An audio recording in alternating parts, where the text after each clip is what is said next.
Estamos en una nueva entrevista acá en el diario El Mostrador. Hoy nos acompaña el diputado de Renovación Nacional, Tomás Fuentes. Diputado, ¿cómo le va? Hola Hernán, muchas gracias por la invitación, todo muy bien.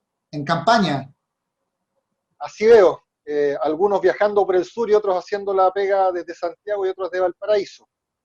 así es. Oiga, entremos de lleno entonces, hablando de campañas. Usted es del bando del rechazo de Renovación Nacional. Preguntarle, ¿qué pasó acá con la directiva? Primero ustedes impugnaron a esta entidad electoral en busca de constituyentes que se iba a desarrollar el día lunes, pero al parecer no les gustó que estuviera conformado por gente principalmente del apruebo.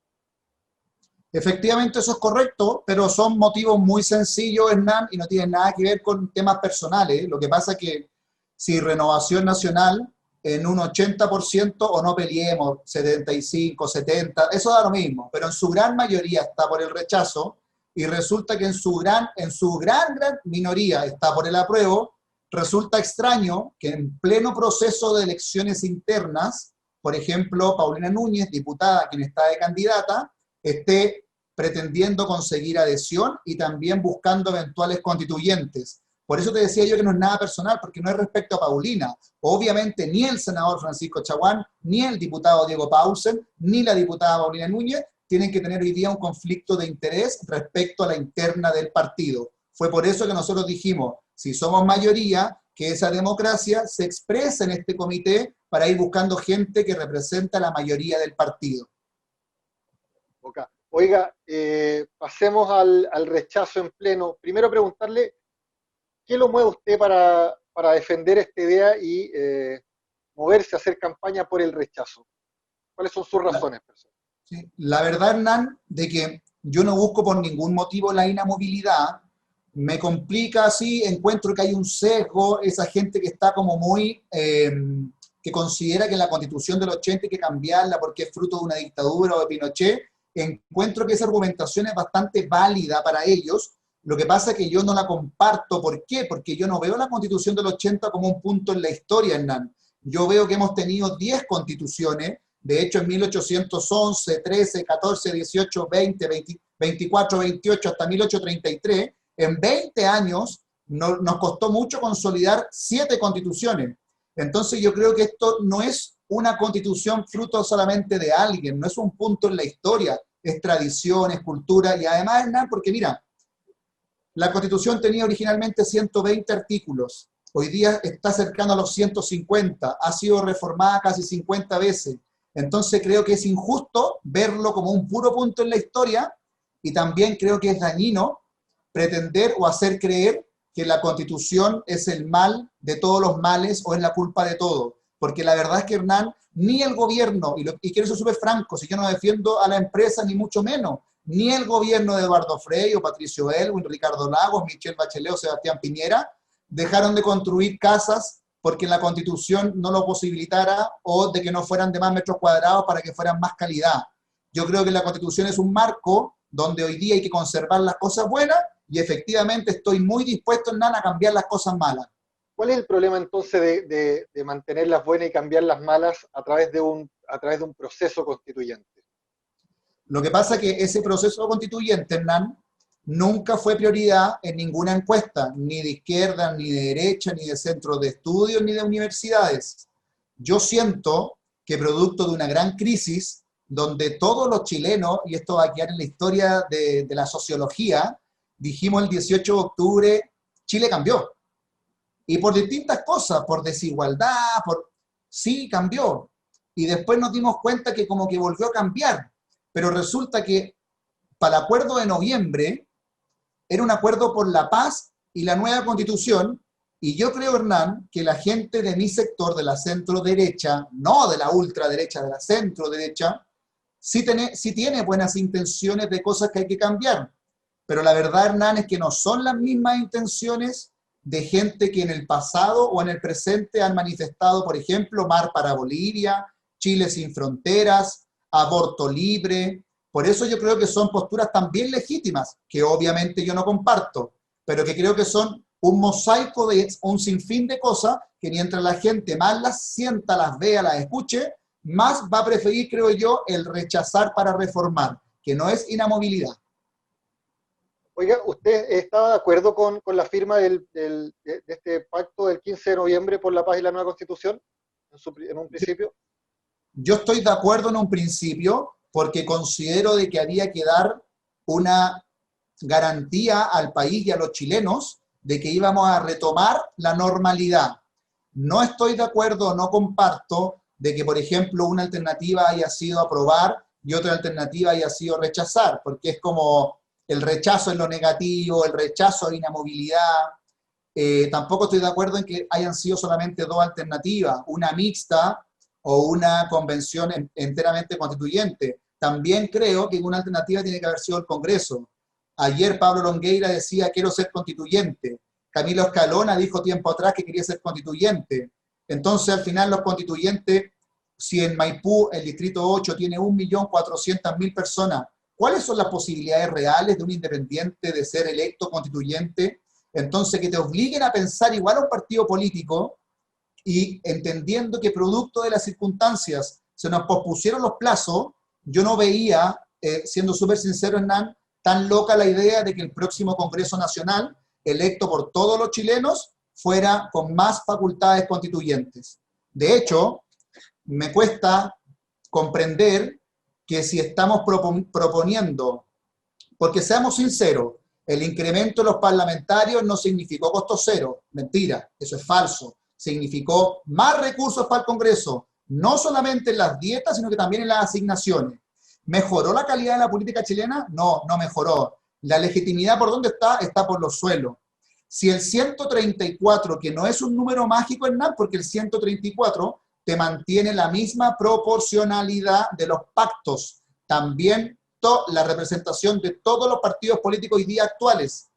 El que más gana, gana 2%, el que más pierde, pierde 2%, y la desigualdad del voto se mantiene en el orden del 5.3, la misma que la de hoy día respecto al ciudadano de Aysén con el de Maipú. Entonces me cuesta entender que algunos estén tan convencidos por la nueva constitución, pero no estén tan convencidos en aprobar hoy día, aquí y ahora, una reducción parlamentaria. Oiga, diputado, respecto a sus propias palabras, ¿usted cree que su sector se equivocó entonces en haber firmado ese acuerdo sin el Congreso como alternativa o con más alternativas que la mixta y la convencional? Yo no creo que se haya equivocado en nada. Yo creo que mi sector llegó con las mejores intenciones del mundo de poder hacer un consenso que era sumamente difícil, pero obviamente producto de la presión, el horario, yo no recuerdo bien, pero creo que el horario de término fueron las no sé cuánto de la madrugada, o sea, obviamente podría haber sido mejor. Usted dice, claro, que quedó mal conformado quizás para defender la idea del tema del rechazo, lo decía un poco en la entrevista en el Mercurio Pablo Longueira, que era casi inentendible el rechazo para reformar. ¿Está de acuerdo usted con esa definición? Después pasamos más al fondo del tema. Sí, yo no comparto lo de Pablo Longueira, se lo digo con mucho respeto, creo que tiene una trayectoria política evidentemente importante, pero creo que Pablo Longueira lo que está haciendo es un salvavidas para Joaquín Lavín, ya que Joaquín Lavín evidentemente todos observamos que es ni siquiera de un grupo minoritario, es casi el único de la UDI que está por el apruebo, y lo que yo creo que hace, producto de la disyuntiva o de la pelea con Evelyn Matei, lo que yo creo que hace Pablo Longueira en definitiva es tirarle un salvavidas a Joaquín Lavín, diciendo que él también aprueba. Obviamente creo que nos ayuda mucho a los del rechazo para reformar el también señalar que él sería constituyente, porque yo no sé si la gente quiere que Longueira, Escalona o los políticos de siempre sean los constituyentes. Yo creo que la gente está pensando en otras personas para constituyente y eso es lo difícil del sistema, Hernán, de que como se eligen, al igual como se eligen los diputados, son mega distritos con campañas que porque tú más que me digas o nos convenzamos entre nosotros ¿se pueden ser tocando las puertas? No, van a ser costosas igual, porque desde el punto de vista del marketing y de la comunicación, llegar a niveles de poblaciones tan grandes se requieren recursos. Hay sectores de la derecha que están por el pacto y otros que no, que buscan quitarle legitimidad al plebiscito. Está republicanos que dice que es inviable desde su inicio, desde su nacimiento. Hay sectores del rechazo que dicen que mientras menos gente vote, menos validez tendría este. Y ahora aparece Pablo Longueira diciendo que hay que dejar el plebiscito, hay que dejar de pensar en el plebiscito, empezar a pensar ya en el proceso constituyente en sí. ¿Qué valor le da usted al plebiscito en sí? No, yo creo que el valor del plebiscito, Hernán, es fundamental, Muchos hoy día critican la Constitución del 80 producto de la legitimidad. Incluso parto observando de que la dificultad de que no puedan participar los contagiados por COVID, creo que a 54 días de la elección es un desafío que tenemos y nos vemos en la obligación, tanto el oficialismo como la oposición. Aquí no se trata solo del gobierno o solo del Congreso, no. Se trata de hacer un esfuerzo, porque esto involucra recursos adicionales. De que, por ejemplo, Hernán, no solamente la gente enferma del COVID, porque aquí uno no va a elegir un candidato a alcalde, va a No, elegir claro. una carta magna, va a elegir algo importante. El que esté enfermo, hospitalizado y no pueda concurrir con su derecho constitucional del voto, si, Hernán, tenemos en la fecha 10.000 contagiados y sabemos que siempre la participación electoral está por debajo del 50%, o sea, 5.000 personas van a pedir, por favor, vengan a tomarme el voto. Yo creo que hay que hacer esfuerzos para que justamente no tenga vicios de legitimidad el plebiscito y se haga un voto asistido. Por ejemplo, el día anterior van 2 ministros de fe a la casa de la persona con COVID o al centro hospitalario, le entregan el voto, la persona lo sella con estampilla, cosa que se resguarde el secreto del voto y así tengamos mayor participación. Porque la verdad, Hernán, es que también el hecho de que alguien piense de que alguien con COVID va a ir a votar porque está convencido de votar, puede provocar que alguien diga, no, yo no me quiero exponer. 10.000 personas contagiadas, algunos lo catalogan como un número marginal considerando una votación, algunos pongámosle entre 5 y 7 millones de personas. ¿Le resta validez realmente al plebiscito de que ese número de personas por el tema de salud no puedan asistir a votar? Yo creo que no se trata de que sean 10.000, Hernán, yo creo que se trata de que hay un derecho que nosotros estamos reconociendo que es constitucional, el derecho de poder votar.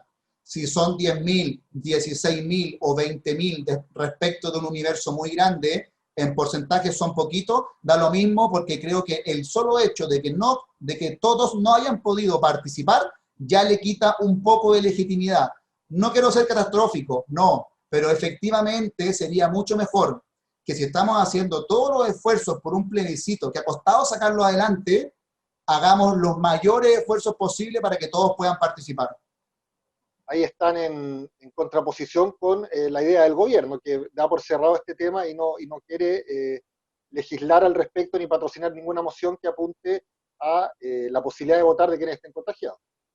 Yo creo que el gobierno debe tener sus razones, que deben ser principalmente técnicas. Me imagino que el costo, si 10.000 personas o 5.000 piden votar, hay que tener 20.000 funcionarios para que vayan dos, cosa que sean dos ministros de fe. O sea, creo que hay todo un rodaje que hay que analizarlo. Pero siento que tampoco se trata, Hernán, de la irresponsabilidad muchas veces de la oposición de decir, esto tiene que ser así porque sí. No, porque no todo es tan fácil. Creo que falta más de la política responsable de la que estábamos acostumbrados a ver antes, donde se sentaba oficialismo, donde se sentaba la oposición y teníamos estos acuerdos que involucraban que ambas partes cedieran para que se puedan hacer estos cambios, estos esfuerzos necesarios.